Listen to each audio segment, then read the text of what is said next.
दोस्तों, कल्पना कीजिए एक ऐसे साधु की जिसकी जुबान पर भगवान का नाम था, माथे पर चंदन की रेखा थी और हाथ में रुद्राक्ष की माला थी। पूरा गांव उसके चरणों में झुकता था। लोग उसे साक्षात देवता मानते थे। पर उसी गांव में एक बनिया भी रहता था जिसकी जुबान पर शहद था पर दिल में तराजू। और इन दोनों के बीच एक ऐसी लड़की भी थी जिसकी एक मुस्कान पूरे गांव को रोशन कर देती थी, पर जिसके आंसुओं को कोई देखना नहीं चाहता था। दोस्तों, यह कहानी सिर्फ एक मूर्ख साधु और चतुर बनिए की नहीं है। यह कहानी है उस धोखे की जो धर्म के नाम पर खेला गया, उस प्यार की जो सच्चाई की कीमत पर बचाया गया, और उस सबक की जो हर इंसान को अपनी ज़िंदगी में कभी न कभी ज़रूर मिलता है। तो दोस्तों, अंत तक ज़रूर देखिएगा, क्योंकि इस कहानी का आखिरी मोड़ आपकी आंखें नम कर देगा और आपकी सोच को हमेशा के लिए बदल देगा। अगर आप पहली बार हमारे चैनल संगीता कहानी कैप्सूल पर आए हैं तो प्लीज़ चैनल को सब्सक्राइब कर दीजिए और बेल आइकन ज़रूर दबा दीजिए, ताकि ऐसी दिल को छू लेने वाली कहानियाँ आप तक सबसे पहले पहुँचती रहे। तो चलिए दोस्तों, चलते हैं कहानी की तरफ।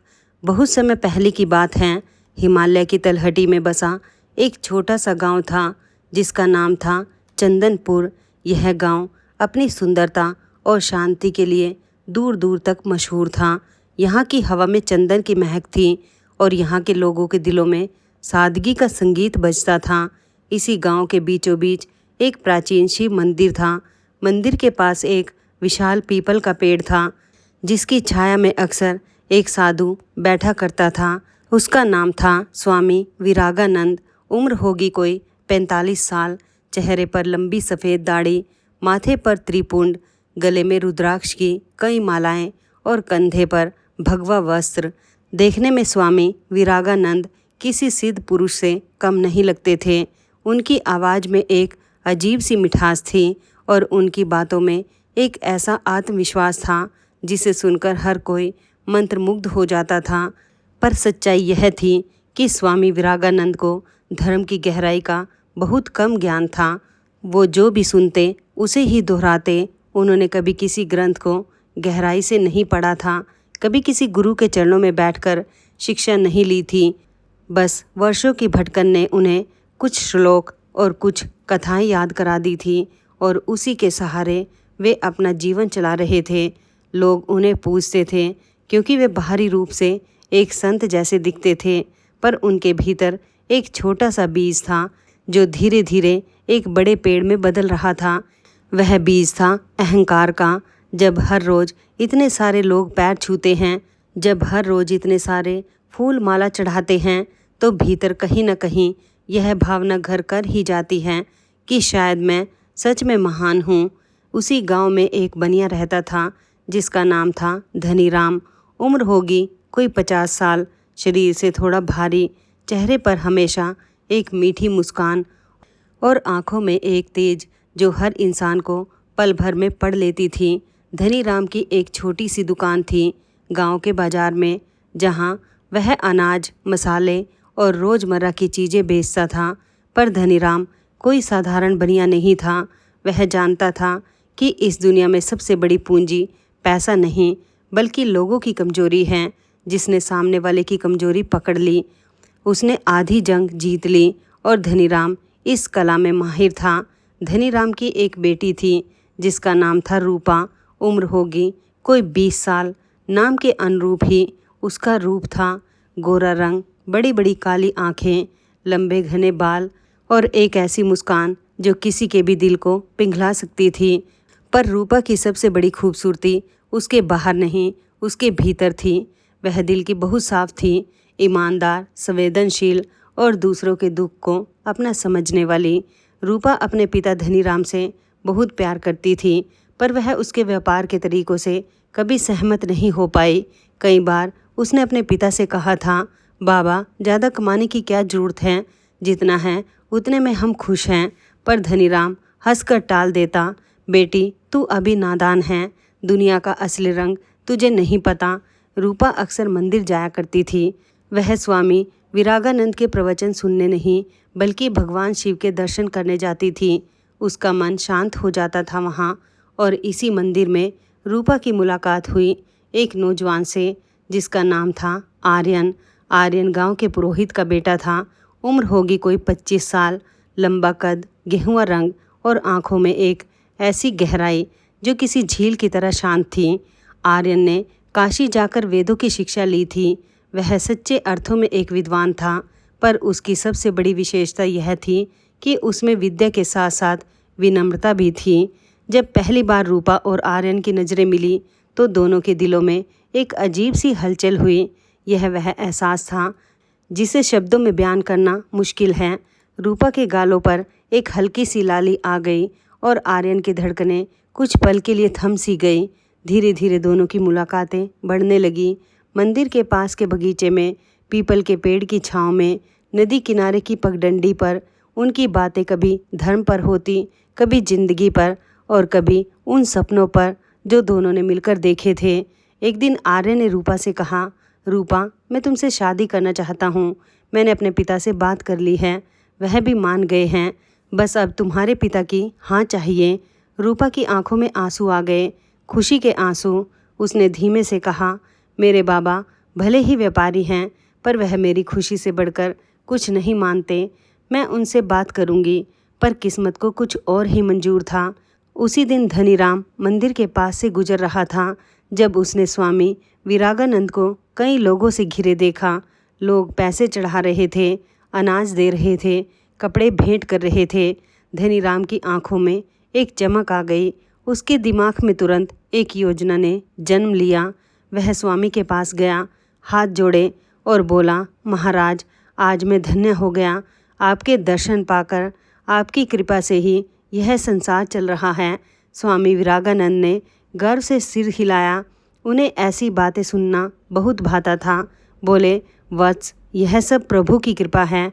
धनीराम ने धीरे से कहा, महाराज, मैं एक तुच्छ व्यापारी हूँ, पर मेरी एक इच्छा है कि मेरा व्यापार धर्म के मार्ग पर चले। क्या आप मेरा मार्गदर्शन करेंगे? स्वामी विरागानंद ने प्रसन्न होकर कहा, अवश्य वत्स, तुम जैसे श्रद्धालु को मार्ग दिखाना मेरा कर्तव्य है। बस यहीं से शुरू हुआ वह खेल जिसने पूरे चंदनपुर की किस्मत बदल दी। अगले ही दिन धनीराम ने अपनी दुकान के बाहर एक बड़ा सा बोर्ड लगवा दिया। उस पर लिखा था, यह दुकान स्वामी विरागानंद के आशीर्वाद से चलती है। यहाँ की हर वस्तु पर लिया गया लाभ का एक हिस्सा मंदिर में जाता है। यहाँ से खरीदारी करने वाला हर व्यक्ति पुण्य का भागीदार बनता है। लोगों ने जब यह बोर्ड देखा तो उनके मन में श्रद्धा जाग गई। वे सोचने लगे कि अगर इस दुकान से सामान खरीदने से पुण्य मिलता है तो क्यों ना यहीं से खरीदें। दुकान पर भीड़ बढ़ने लगी, पर धनीराम ने एक चालाकी की थी। उसने हर वस्तु के दाम थोड़े बढ़ा दिए थे और उस बढ़े हुए दाम का एक छोटा सा हिस्सा वह मंदिर में दान कर देता था। बाकी सारा लाभ उसकी जेब में जाता था। लोग खुश थे कि वे पुण्य कमा रहे हैं और धनीराम खुश था कि वह दोगुना कमा रहा है। रूपा यह सब देख रही थी। उसका मन बेचैन हो रहा था। एक रात उसने अपने पिता से बात की, बाबा, यह जो आप कर रहे हैं यह सही नहीं है। आप लोगों की भावनाओं का गलत फ़ायदा उठा रहे हैं। धनीराम हंसा, बेटी, तू अभी छोटी है, तुझे व्यापार की समझ नहीं। मैं किसी से ज़बरदस्ती तो नहीं कर रहा, लोग अपनी मर्जी से दे रहे हैं। पर बाबा, वे आपके झूठे प्रचार के कारण दे रहे हैं। वे सोच रहे हैं कि वे पुण्य कमा रहे हैं, जबकि असल में आप उन्हें ठग रहे हैं। धनीराम का चेहरा कठोर हो गया। रूपा, अब बस, तू अपने काम से काम रख, मेरे व्यापार में दखल मत दे। रूपा की आंखों से आंसू बहने लगे। वह जानती थी कि उसके पिता गलत रास्ते पर हैं, पर वह कुछ नहीं कर सकती थी। उसी रात उसने आर्यन को सब कुछ बताया। आर्यन का चेहरा गंभीर हो गया। उसने कहा, रूपा, यह बहुत बड़ा अधर्म है। धर्म के नाम पर व्यापार करना सबसे बड़ा पाप है, और जो साधु इसमें शामिल हैं वह तो उससे भी बड़ा पापी है। मैं क्या करूं आर्यन? रूपा ने रोते हुए पूछा। आर्यन ने उसका हाथ अपने हाथ में लिया। हम इसे रोकेंगे रूपा, मिलकर, पर हमें सबूत चाहिए और हमें सही समय का इंतज़ार करना होगा। समय बीतता गया। धनीराम का व्यापार दिन दुना रात चौगुना बढ़ने लगा। उसने अपनी दुकान का विस्तार किया। अब वह सिर्फ अनाज नहीं बल्कि कपड़े, गहने और महंगी चीज़ें भी बेचने लगा था और हर वस्तु पर वह धर्म का लेबल लगा देता था। स्वामी विवेकानंद को भी इसका लाभ मिल रहा था। मंदिर में दान बढ़ गया था। उनकी प्रसिद्धि दूर दूर तक फैल गई थी। दूसरे गांव से लोग उनके दर्शन को आने लगे थे। पर इस सब के बीच स्वामी के भीतर का अहंकार और बढ़ गया था। वे अब खुद को सच में एक सिद्ध पुरुष मानने लगे थे। पर भगवान का खेल भी अनोखा है। जब पाप का घड़ा भरने लगता है तो प्रकृति खुद उसका हिसाब करती है। उस साल चंदनपुर में बारिश बहुत कम हुई। खेत सूखने लगे, फसलें बर्बाद हो गई। गांव में अकाल जैसे हालात बन गए। लोग परेशान थे। वे मंदिर आते, स्वामी से प्रार्थना करते, बारिश के लिए दुआएं मांगते। स्वामी ने इसे भी एक अवसर बना दिया। उन्होंने घोषणा की कि जो लोग ज़्यादा दान देंगे उन पर भगवान की कृपा होगी और बारिश जल्दी आएगी। धनी राम ने भी इसका फ़ायदा उठाया। उसने अनाज के दाम और बढ़ा दिए। लोग मजबूरी में महंगा अनाज खरीद रहे थे, इस उम्मीद में कि शायद इससे उनका भविष्य सुरक्षित हो जाए। एक दिन एक विधवा महिला धनीराम की दुकान पर आई। उसका नाम था कमला। उसके पति की मृत्यु कुछ साल पहले हो गई थी। उसके 3 छोटे बच्चे थे। उसके पास जो थोड़े बहुत गहने थे वे उसने बेच दिए थे बच्चों का पेट भरने के लिए। बाबूजी, उसने कांपती आवाज़ में कहा, मुझे थोड़ा सा अनाज चाहिए। मेरे बच्चे 3 दिन से भूखे हैं। धनीराम ने उसकी ओर देखा भी नहीं। उसने अपने नौकर से कहा, इन्हें दे दो पर पूरे पैसे लेना, कोई रियायत नहीं। कमला ने अपनी मुट्ठी में बंद थोड़े से सिक्के दिखाए। बाबूजी, मेरे पास इतने ही हैं, बाकी मैं बाद में दे दूंगी। धनीराम कठोर स्वर में बोला, यह कोई दान घर नहीं है, पैसे पूरे दो या निकलो यहाँ से। कमला की आंखों से आंसू बहने लगे। वह खाली हाथ लौटने लगी। तभी वहाँ रूपा आ गई। उसने पूरा दृश्य देखा था। उसका दिल फट गया। उसने तुरंत अपनी जेब से पैसे निकाले और कमला को दे दिए। बहन, यह लो, यह तुम्हारा है। मेरे बाबा कभी कभी गुस्से में सख्त हो जाते हैं। कमला ने रूपा का हाथ चूम लिया। बेटी, तू सच में देवी है। तेरी जैसी बेटी हर घर में हो। रूपा की आंखें भर आई, पर उसके भीतर अब एक आग जल रही थी। उसने मन ही मन ठान लिया कि अब यह सब रुकना चाहिए। उसी रात रूपा आर्यन से मिली। दोनों नदी किनारे बैठे थे। चांद की रोशनी में रूपा का चेहरा और भी सुंदर लग रहा था, पर उसकी आंखों में आज एक अलग ही दृढ़ता थी। आर्यन, उसने कहा, अब बहुत हो गया। आज मैंने अपनी आंखों से देखा कि कैसे एक माँ को उसके बच्चों के लिए अनाज नहीं मिलता और दूसरी तरफ मेरे बाबा धर्म के नाम पर लोगों को लूट रहे हैं। मैं अब चुप नहीं रह सकती। आर्य ने उसकी आंखों में देखा। रूपा, मैं जानता हूँ तुम क्या करना चाहती हो, पर सोच लो, यह तुम्हारे ही पिता के खिलाफ जाना होगा और गांव वाले स्वामी विवेकानंद को देवता मानते हैं। उनके खिलाफ बोलना आसान नहीं होगा।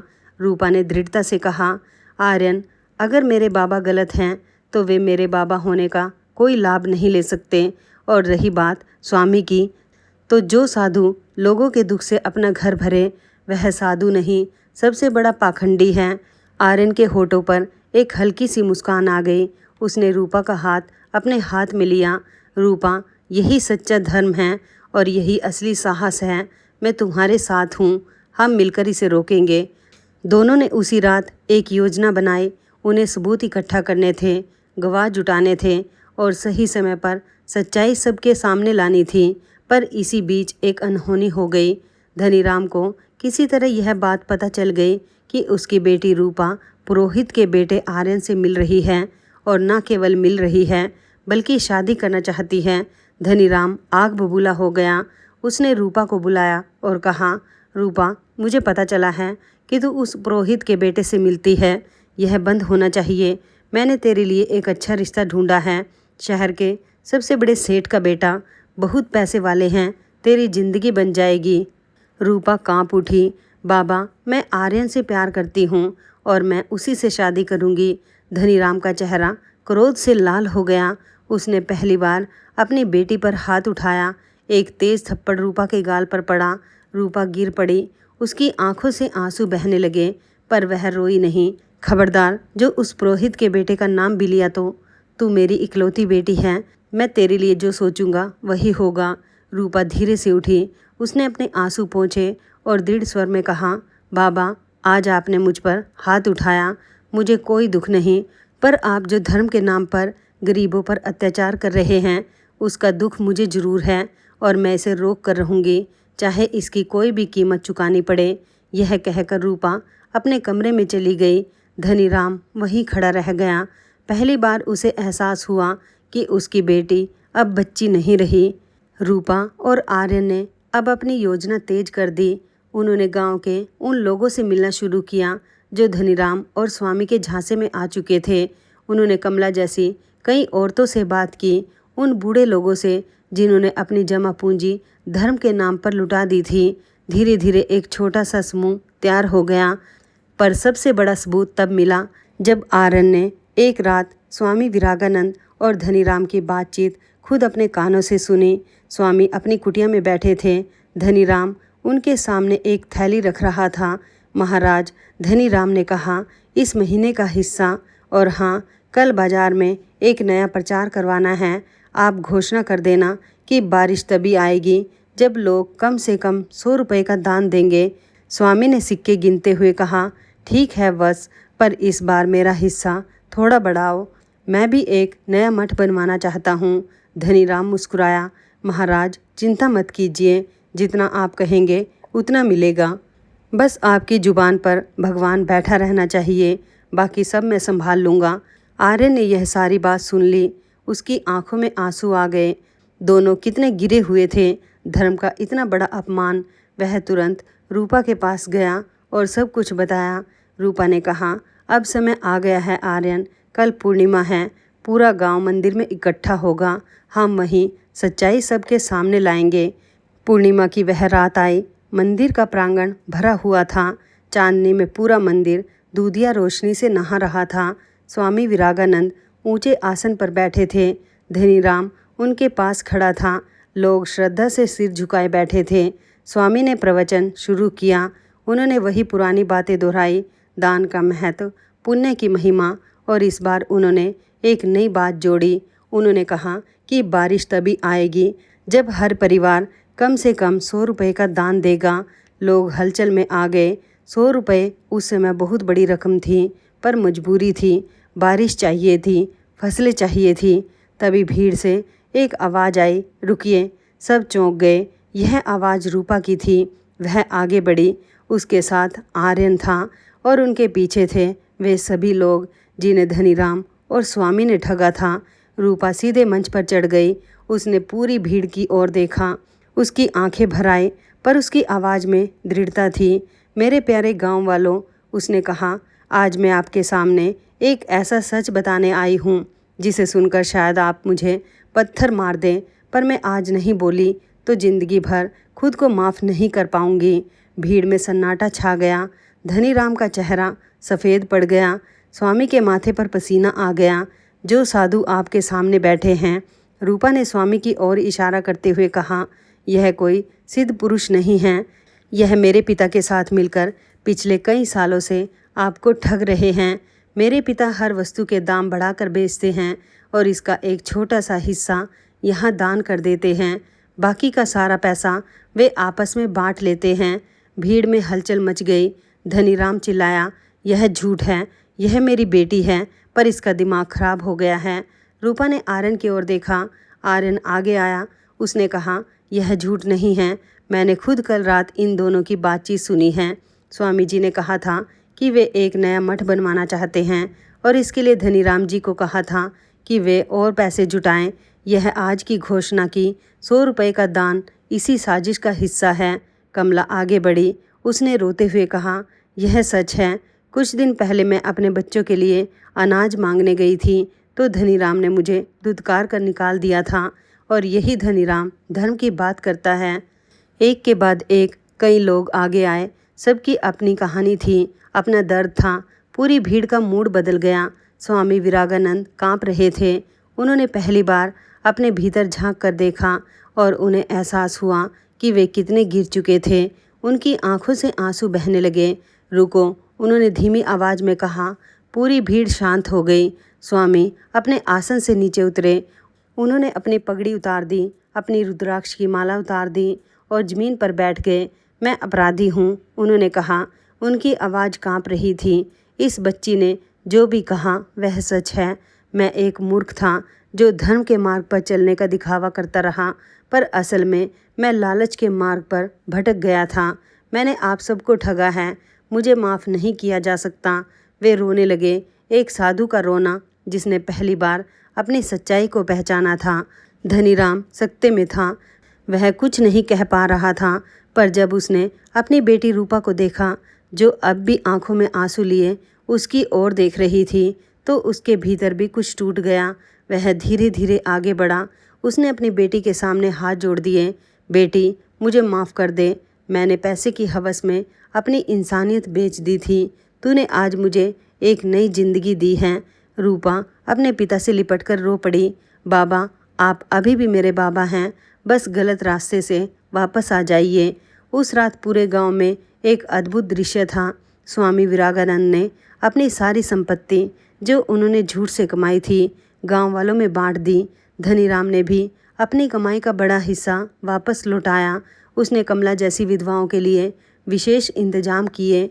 स्वामी विरागानंद ने मंदिर छोड़ दिया। वे हिमालय की ओर निकल पड़े, पर इस बार एक सच्चे साधक की तरह उन्होंने प्रण लिया कि वे अब अपना पूरा जीवन सच्चे ज्ञान की खोज में लगाएंगे, और जब उन्हें असली धर्म समझ में आएगा तभी वे लोगों के बीच में लौटेंगे। धनीराम का व्यापार बदल गया। अब उसकी दुकान पर हर वस्तु उचित दाम पर बिकती थी। उसने अपने बोर्ड पर लिखवाया, यहाँ ईमानदारी ही सबसे बड़ा धर्म है। और रूपा और आर्यन की शादी हुई। एक सादगी भरी पर बहुत प्यारी शादी। पूरा गांव उनके आशीर्वाद को आया। कमला ने अपने हाथों से रूपा को सजाया था। जिन गरीब लोगों को कभी रूपा और आर्यन ने सहारा दिया था, वे सब आज अपने इन देवदूतों की खुशी में नाच रहे थे। जब रूपा और आर्यन फेरे ले रहे थे तो धनीराम की आंखों में आंसू थे, पर इस बार ये आंसू दुख के नहीं बल्कि गर्व के थे। उसकी बेटी ने उसे एक ऐसा सबक सिखाया था जो वह जीवन भर नहीं भूल पाएगा। दोस्तों, यह कहानी हमें कई बातें सिखाती हैं। पहली बात, धर्म कभी भी बाहरी दिखावे में नहीं होता। न तिलक लगाने से कोई साधु बनता है, न रुद्राक्ष पहनने से कोई संत। असली धर्म तो इंसान के कर्मों में होता है। अगर आपके कर्म दूसरों को सुख दे रहे हैं तो आप ही सबसे बड़े धर्मात्मा हैं। दूसरी बात, चालाकी कभी भी जीत नहीं सकती। आप कितने भी होशियार क्यों ना हो, अगर आपकी होशियारी का इस्तेमाल दूसरों को ठगने के लिए है तो एक दिन यह आप पर ही भारी पड़ेगी। तीसरी बात, सच बोलने का साहस सबसे बड़ा साहस है।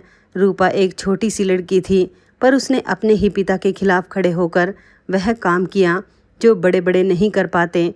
सच का रास्ता मुश्किल जरूर होता है, पर अंत में जीत हमेशा सच की ही होती है। और चौथी सबसे महत्वपूर्ण बात, अगर हम मूर्ख बनकर दूसरों की बातों में आ जाएं तो हम भी उतने ही दोषी हैं जितने ठगने वाले। हमें अपनी समझ का उपयोग करना चाहिए। हमें हर बात पर सवाल उठाने चाहिए। अंधश्रद्धा कभी भी असली श्रद्धा नहीं हो सकती। तो दोस्तों, यह थी हमारी आज की कहानी, मूर्ख साधु और चतुर बनिया की।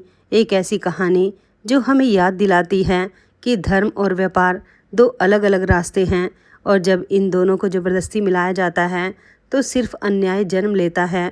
रूपा और आर्यन जैसे लोग हर युग में ज़रूरी होते हैं। वे लोग जो अपने स्वार्थ से ऊपर उठकर सच के लिए खड़े हो सके।